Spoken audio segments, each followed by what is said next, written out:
All Here we right, go. Karthik, take cool. it away. So first of all, I'm going to preface this by saying Taylor oversold what I'm actually going to talk about. So I've got earned in quotes because I didn't actually sell any product, right? But the idea still is super valuable, and I think you guys will find it fun. So I'm going to talk about how I earned $10,000 without a product, and it's all about validating ideas with Facebook and with, let's call it landing pages, but you'll see what I mean. And so a bit about me. My background is bioengineering. I'm a chemist by training, right? And then I'm super interested in business. While I was at the U, I did my PhD there, and that's how I met Taylor. And I got into starting my own thing. So while I was at the U, I did a little food delivery startup called Fetch Food that we did about 200K in sales, ended up selling that company. And then I am currently working on a company called Papyrus Bio, where we're selling kits for saving R&D time for people making drugs. Other stuff I do on the side, I think I once mentioned that I also sell almonds and bedroom furniture on the side. And these are all ideas that I validated using the same method. So that's what I'm going to teach you today, which is the method of how I validate things, right? So first of all, we all know, right? We're all building something. We all know that it's really costly to build it. And before we leave a nice salary job, you usually need to validate an idea before you actually make that jump. So for me, I was leaving a nice, product management job at Zymergen, where I was an automation product manager, to build this thing from scratch. And I had to figure out, is it worth leaving such a nice job for something where I'm earning no money? So what I do is I'm going to go step by step. So the first step that I did to validate this idea of selling kits for chemistry is I build a sham website. I'm a chemist, but I also do programming on the side. So you can do this yourself, or you could hire someone. It costs like $1,000 to put up a sham website, right? There's a nice place called Upwork if you want to hire freelancers for building websites, in case you're interested. Karthik, what's a sham website? I'll describe it to you. You'll see what I mean. So here is a website. It looks like a real website, right? It's got things that you can click on. It looks like you can order stuff. There's like a little shopping cart icon as well, but it doesn't work. And so what I'm trying to do is just have all the products on a website. And I'm tracking where people are clicking. So if on this website, right, I'm allowing people to choose what kits they want to order. So the first thing they do is they can say, okay, I want to choose to attach some molecule with another one. And I'm tracking, okay, what are they actually clicking on? And once they click on it, I provide them products. So the sham website has all the guts. It has all the products that you could sell, and it looks like a real thing, but you can't check out and you can't buy anything. That's what it is. And so I'm also tracking things like, are people clicking here on this main path of choosing a product, or are they clicking here, which is like a catalog of products? I don't really know how my scientists are going to be ordering from me, so it's good to test. And all of this is being logged in my database. So then the third step here is, once you have your products on there, you can see this looks like a real product page. And it's got sizes, which you can actually click and select what size of my kit you want. You can see the description of all the products. It looks real. And I'm tracking if anyone is clicking on these. So are they adding to cart? Are they requesting a quote? Ordering information? Are they requesting a sample? All of these I consider purchase intent, right? So it's some kind of validation that they really want to buy from me. And this can be applied to anything, right? I'm selling kits here. I could be selling almonds. I could be selling mattresses, whatever. I've done this multiple times. I'm always trying some random other idea. And here, okay, now we've got the guts of a website. I'm tracking all the clicks. What are people doing? Now we just need traffic, right? Oh, sorry, this is one missing part. So if someone clicks add to cart, I don't want to lose them. I tell them, hey, this is actually a fake website, but I want you to be a beta tester. So I try to get people to sign up here. The people who are really, really interested will end up actually doing this. And here's how you get your traffic. So all this time, right, we've been setting up the website, we've been tracking clicks. We need to get Facebook to send us the right kind of traffic. And the first step is teaching Facebook all the different parts of your website and what's important. This is called adding a Facebook pixel. So it's like a little tracking code that you add to your website. And you can tell Facebook, hey, if someone clicks on the add to cart button, that's a purchase, or it's someone who's willing to convert. Versus if they just click on the search button, maybe they're like a lead or something. So you can actually tell Facebook what each button means in your language as part of your sales funnel. So I've linked two things here. This is how you set up that pixel, and also what the events mean. Facebook's got a pretty good documentation on what this means. You can, of course, always hire someone to do this for you. So far, we've got a sham website, and we've got something that tells Facebook what the different components of the website are. The next step is to actually run an ad. And one trick I've learned is that people don't really like ads unless it has some social validation. So Facebook is like ridiculously amazing for getting you people of different types. So you can actually tell Facebook, I only want people who will engage with my ad, they'll like and share, but they're useless in terms of conversions. They're not going to buy anything. And Facebook will find those kind of people. Maybe when you run an ad which is optimized for engagement, the first few days you'll get kind of crappy people who aren't really doing what you want. But over the course of a week, the Facebook AI learns how to get you the right kind of people. And you can see here at the end of a week, I've got 46 social likes on Facebook for chemistry kits, right? You would never expect that some super technical audience is going to be on Facebook, but they are. So it's kind of an interesting combination of a social network that can also get you really targeted traffic. And so this is what I did. I made my sham website. I set up the pixel, which tells Facebook all the logic, and then I ran an engagement ad. So now I've got social proof, but none of these people bought anything. So the next step, of course, is to run the same ad, but now optimize for conversion. And Facebook will actually get you the people that convert then. So these are people, you can see I got 70,000 impressions. Eventually, I got about 20 purchase actions. So add to carts or whatever, right, from these people. Initially, in the beginning of the week, I had nothing. And by the end of the week, Facebook had sent me 20 people who actually clicked the right buttons on my website.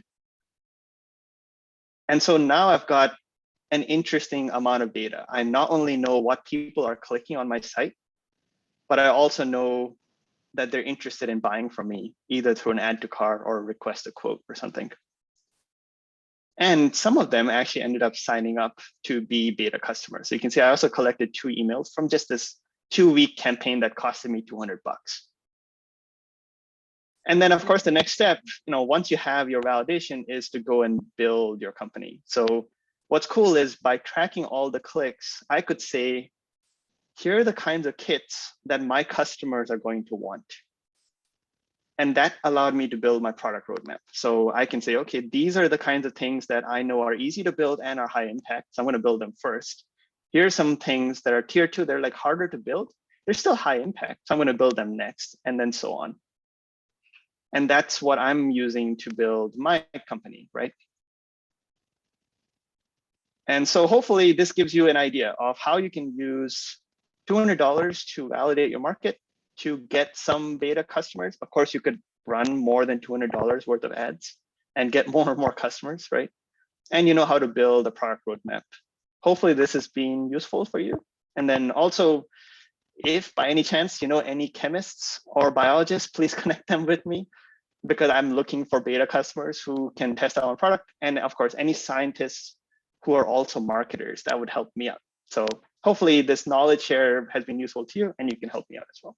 And that's all I got for you. Any questions? So awesome, Karthik. Thanks so much. This is perfect. I was just writing a bunch of notes down. So open it up for questions, comments, but just unmute yourself and share and ask questions. Oh, Taylor, I have something real quick. I'm a total believer in the is this idea worth pursuing, and anything that you can do without spending a lot of money to determine that, whether it be surveys, fake websites, as Karthik was talking about. my fourth tech company, we wanted to test a model of how many people would order a movie on an in-room entertainment system that didn't yet exist. And so we went into a hotel and we put on the top of every TV in the hotel this little placard that had these movie advertisements and dial this number. And all it did was dial into the equipment room, where when they asked for the movie, then we would take their TV connection from the wall and plug it into a Blu-ray player and put the disc in and push play. And the whole point was just how many people will do this Netflix type model for ordering a movie, because when you checked in, they would say, do you want to be able to watch our movie system for an additional $10 per night? We didn't know how many would convert, how many people would watch 1 movie, 0 movies, 5 movies, because at some point the model turns upside down in royalties to the studios. Excuse me. So yeah, I'm a big believer in doing anything you can to fake that, to get some real data of traction before you start spending your money, your time, someone else's money. So that's great. I thought it was very interesting how you did created the funnel to push into something that, and then you watched what they did. That's very smart. Thanks, Robert. Actually, I like both methods. So, the survey method is more people that you've connected with, and I use this method for cold traffic. So these guys have never met me, but they're still converting, right? So that gets me really excited. So I like both. Yeah, the survey method is not necessarily a cold, the focus group. If you, Eric Espinoza has that company Venture Validator, where they'll validate an idea and it's inexpensive and they do it in a very good way. And it will tell you, it's pretty scientific, this wow factor test that they administer. So I'm a big believer in that one too. I send a ton of people that way. But how many people do we know, Taylor, who actually spend so much money and then they find out that there's no market for their product? Of course, the great idea, their mother thinks it's great, whatever. But then it comes down to it, they spend all this money and there's really nothing there on the back. You really have to know, is this thing going to create enough word of mouth that you'll get a curve that will actually scale you to success? Because otherwise you're just putting money in and getting money out, but you'll never see that. It's just like a really anemic curve. Yep, totally. We're going to be implementing and using this type of activity to vet and validate the potential portfolio companies for our company. So I love this. This is why I'm so excited, Karthik, to have you present this. If you were to estimate how much time and cash it took you to get these outcomes, what's your all-in expense on time and cash? So let's say I hired an Angular developer for making that sham website. It's about $1,000. And then the ads themselves, about 230 total. So $1,200 to validate the idea. But if I made the website myself, it'd be a lot cheaper than that. And when you're talking about the website, is there a reason that you wouldn't be able to use some of the free template website builders out there? You need to track the clicks. So in theory, yes, you could use something like Shopify, but you're not getting the rich information you're getting if you're tracking what people are clicking on. So that's the downside of using a platform that's already pre-built. It's way cheaper, but all you'll get are the conversions. So you'll be able to say, yes, here is my market. People are willing to buy, but let's say nobody converts. How do you know it worked? So in the past, what I found is that sometimes Facebook sends you just junk traffic. It's traffic that didn't do anything. Maybe they stayed on the website for 1 second. That's not real traffic, but you won't know that until you track the clicks. And you're like, what the heck? These people, there's 200 people that came to my site, but nobody clicked on anything. There's something wrong here. So you need that validation as well as part of your funnel. So Tara just put a couple of questions for you in the chat. Do you want to take a look at those? And then Tara, if you want to provide any additional context, feel free to unmute yourself. Hi, sorry. Karthik, my buddy, I love this. It's super spy stuff. If we just don't have an Angular JS person on hand, can we basically also track the user participation and movement with free tools like Hotjar? Love Hotjar. I love Hotjar, and it doesn't require us to code other than just put in that small snippet. Of course, we don't know who's doing what because it won't show us the form submissions, yet it can see, pauses on pages and such, which you can't get in the log files from JS, etc. Yeah, that's a good point. Probably a combination of the two is the best, right? So Yep. Hotjar, if you guys don't know, is this tool that will video kind of where people are clicking on your site when they come to it.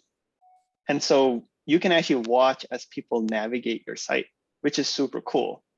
And yes, you can use that instead of Angular to track what people are clicking. The downside is you'll have to manually look at all the videos and say, oh, people clicked on this and this and this, versus when you're logging, it's all in one database. But you're right, that's actually a good point. You could save a bunch of money by doing that. And then, Karthik, since you understand the whole Facebook admin, like admin backend, can you explain more on how Facebook provides the tools for you to start building the ideal customer profile or the ICP? Because you can start doing, behavior by their Facebook groups. Can you explain that? Yeah, so this is a great question. So Facebook is a social network, right? You've got a lot of different people on there. They form their own groups. They follow and like different pages. And all of this can be used for targeting them. So what I did in my case was I was looking for people who liked very technical scientific journals like JACS, like Journal of American Chemical Society. No normal person would want to follow that page. It's very boring. But if people followed it, now they're chemists and they're my customer profile. So I think what Tara is getting at is you can use the Facebook, when you're running a campaign, you can say, I only want to target people in this demographic or people who have this kind of interest profile. Maybe they like super technical chemistry journals, or you can say, I want people who follow this kind of a page as well. So there's like a bunch of biology cartoon pages. I can actually build an audience of people who like biology cartoons by using Facebook. And so, Okay. right, I think that's where you're getting at. Yep. And now I'm going to push you. Hmm. How can you take this information based on the behavior to project it to understand better your addressable market as to who this product appeals to? How can you This information that you're collecting and validating to then apply it into expanding it into your addressable market as to who this product appeals to or sells to? You can use, so if you know what people, actually, how do I state this?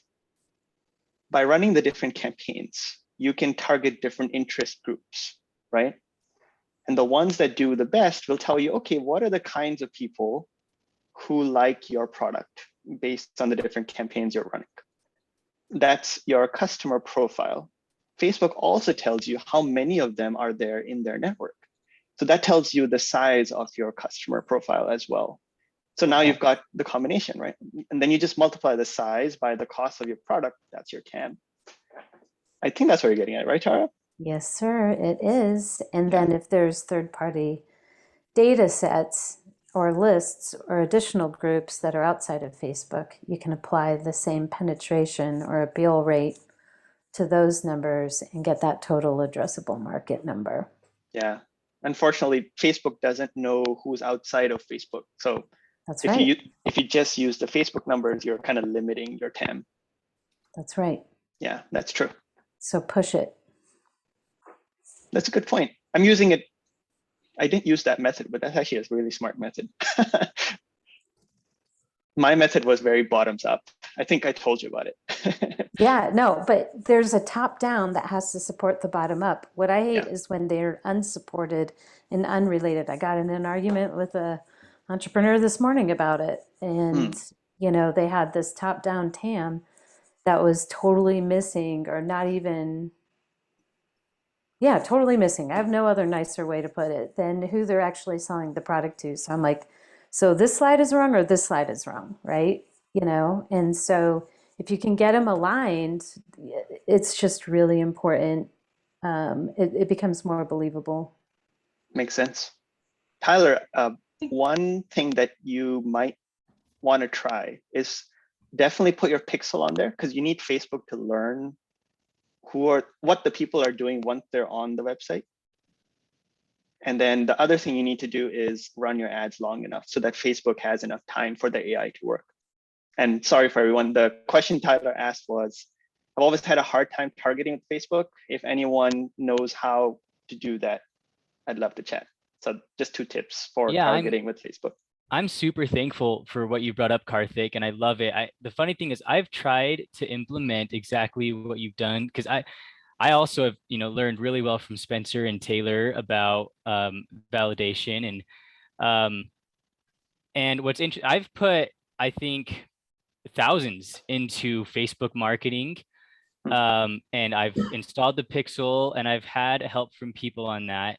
And maybe it's I don't want to say it's my demographic, because I feel like that's a cop out. I think I'm doing something wrong still, because we get very, very, very horrible results in trying to follow this exact same process that you have described today.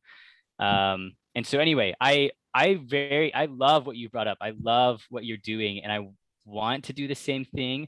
I guess like one specific thing that piqued my mind, right, is you mentioned you targeted people that followed a certain page, and people that liked similar pages. And this might just go to show that I don't know the Facebook activity of my target customer well enough. But when I have tried that approach, I haven't been able to find pages that actually lead me to my target customer.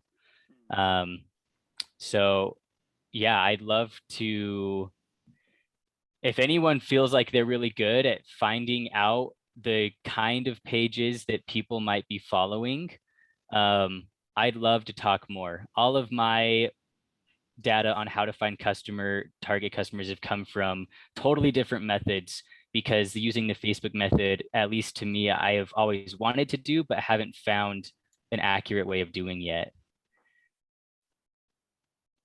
Can I add some things that I've learned about Facebook too?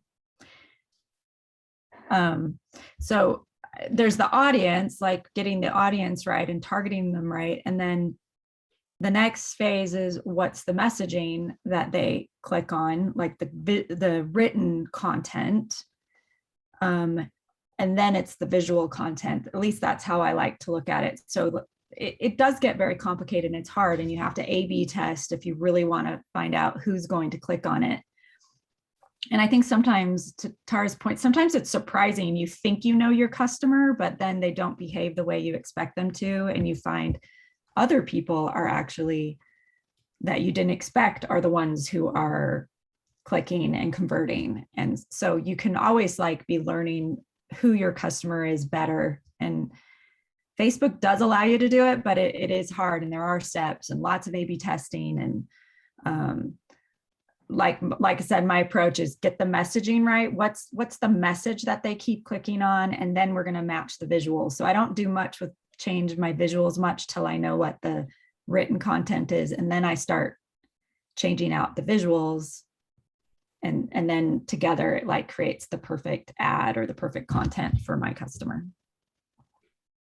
Taylor had John Huntinghouse come a while back, right? He did this kind of A/B testing with different messaging and ad images as well. I thought that was awesome. It's like classic marketing. Yeah, it is. And Hallie asked, Oh, sorry. Go ahead, Brenda. No, I was just gonna say, it's kind of backtracking a little bit, but I love the sham idea. Like at first I'm like, oh, like sham website makes me kind of want to cringe a little bit. I was like, but I loved how at the end, how you made it like when they click on it, then your message comes up. I'm like, okay, that makes it feel seamless. It makes it not feel like I got tricked. Does that make sense? Yeah. It's like, okay, I see what's going on now, but I think you did a really good job with that, because that's what I kept thinking in my head before you showed that screen. I'm like, well, what's going to happen? Like, there's no product yet.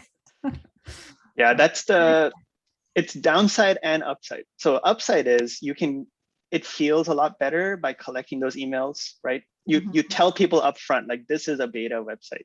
The downside is I don't know if they would have actually converted. So if I allowed them to put in credit card information, would they have actually bought? I don't know that information. So I do stop early. If you're more aggressive with your marketing, you could actually let them convert, and then you build your product to meet their needs faster. Right? That's like people do that all the time. They tell you to do that on Shark Tank as well. Well, the question that another colleague and I have been passing back and forth is, be impeccable with your word. And that idea of the 4 agreements, is sham marketing and sham testing a reasonable and open, truthful way of going about developing a business premise? And so at what point does a sham test run that is a convertible product actually valuable information? Okay, but how accurate and honest is it for the sake of the greater good of the business scene? Are there business models? In this case, we actually reached out to the people who signed up, and which was awesome, because I got to talk to them about why do they need this product and what are they using it for. And they've signed up to be our beta testers. So it worked out. But I don't know if that answers your question. We actually plan on making these products, and anyone who actually signed up, we are giving them the samples and the beta products so that they can test them. It's all real. Yeah. The sham part is it takes us 8 months to build it, because it's all bio. So that's sort of like like crowdfunding and all that, where you're building a business on a premise. You're developing an idea with merit, but doing so openly with an access point for beta testing or product evaluation is very different from just announcing it as if it's already all the goods. So that's a real nice nuance when you're doing this kind of promotion. Yeah, we had considered adding, beta or something to our logo. It didn't seem necessary because we're actually building our products, and we didn't want to have people bounce just because they saw the word beta. So, it's up to you what you test. But yeah, I get the point. When you're doing a site under construction or some other way, letting people know somewhere in the copy that this is for evaluative purposes, or to be able to better understand the market and the marketplace and user needs, gives people a sense of where it's a survey that they can participate in with an opt-in, rather than thinking that it's a bill of goods. Holly, have you found other ways of getting unbiased action from customers?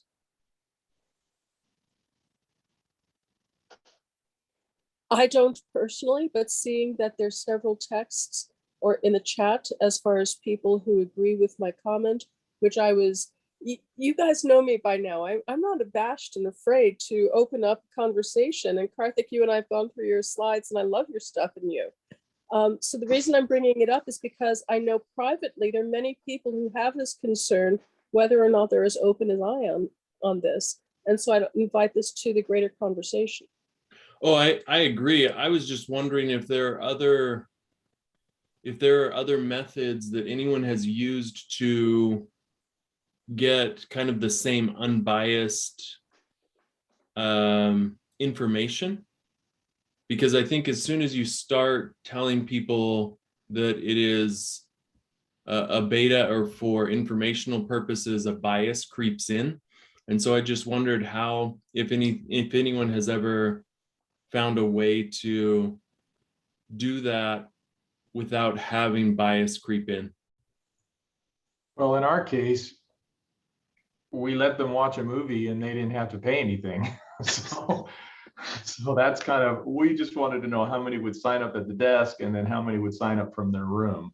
I'm sure there are ways to overcome this issue of integrity when you do something like this. There are ways to do it, but the process of not tainting the customer feedback or potential customer feedback is extremely important. Otherwise, you're just whistling Dixie out there in this whole process. You put the word beta in there, you say, we want your opinion, it's over.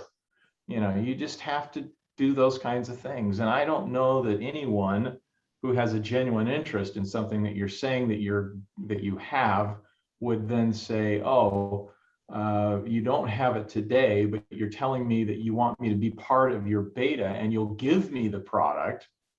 Wow, I'll wait if I'm interested in that segment. So I don't know. This is a really good question, but when I said agree, I'm agreeing with, you know, the whole concept of business morality. You just need to make sure that you have checks and balances to make sure that you're not crossing over lines that, you know, that you feel comfortable or that others would feel comfortable. I don't know that you would ever taint your business in such a way that you couldn't recover from a test.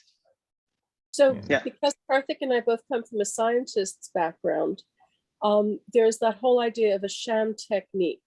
When you're talking about placebo for positive or nocebo for negative perception of a benefit, it makes a big difference in how you conduct a research model as well. So when you're talking about it in terms of a double-blinded study, it is presumptive that both the practitioner or provider and the recipient or user are equally blinded to the outcome. So this is a good crossover conversation, Taylor, in terms of how do you apply business and scientific principles of merit with moral outcome? And it's what I call a double neutral rather than a double blinded situation, because ultimately you want a neutral playing field for the best test and the best outcome with least biased interpretation risk. I think on that note, maybe a similar note, I think that's what I love that Karthik mentioned afterward, that he would reach out to these people, you know, saying, I didn't know what you would click essentially, and I don't know if you would have even really converted. And I want to get to know you better. And I want to build this, you know, what were the aspects that caused you to click add to cart? What were the main things that you really wanted so that we can actually build those things first? You know, having done something similar myself with over 200 customer interviews that one of my things led to, you know, I didn't have a single one of those 200 people express anyway that they felt in any way deceived or misled. In fact, most of them tend to be excited when they hear, oh, you mean you're going to let me help you build the thing that I wanted to add to my cart? And I get to be a part of building out this ideal thing for me. Most, I shouldn't even say most, at least in my experience, all have expressed an excitement to be engaged in creating what they now feel is going to be ideally made specifically custom for them. And so anyway, I wanted to emphasize Karthik's point that I love that he followed up after that email wasn't just like now you're going to get automated emails, and maybe if that's included in the messaging of like, we want to follow up with you kind of a thing, and then I think it actually creates a relationship with your target market more than it makes people feel shammed or deceived into something that they can't access yet. So a sham technique is one where you substitute something for purported benefit that actually is considered to be no effectiveness at all. So a sham ad, when you're pulling people in, is a different thing from fake advertising, but on the other hand, it's not real. So I think that's the fine points of what we're getting into here. When you're talking about follow-up, maybe there's a way to just do it and saying, we have a user group for people who want to essentially self-select into that dynamic give and take that allows for us to customize. We're interested in that. And I agree with you, Robert Bishop, that it's a different thing when the people are self-selecting. But when you're starting up, part of what Facebook ads and other things are going for is to target market and specify as much as possible. So it can be of benefit to increase that intro level of access particularity rather than try to be all to everyone too quickly.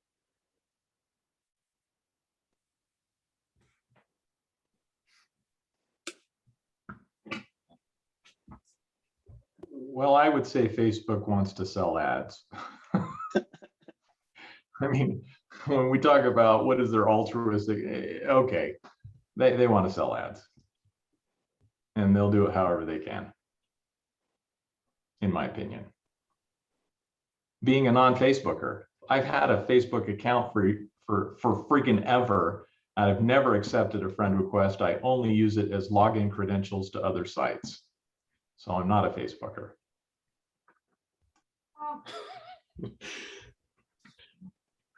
Well, this is super interesting. I didn't expect the topics that we've talked about today, but they're awesome. Like, I love the idea of the of figuring out the kind of marketing morality and business morality on this type of ad campaigns. And I think some of the ideas that Tyler and Karthik, you talked about in terms of how you address that are really interesting. So really happy we went down this path. That's awesome. And Karthik, I think what you've put together is awesome. So if anyone on the call knows any of those amazing scientists that Karthik is going after, I think we should all send them his way, because I talked with him last week and learned a little bit more about his product, and it's super cool. So any help that we can be, Karthik, in helping you build your company I'm open to it. So thank you very much.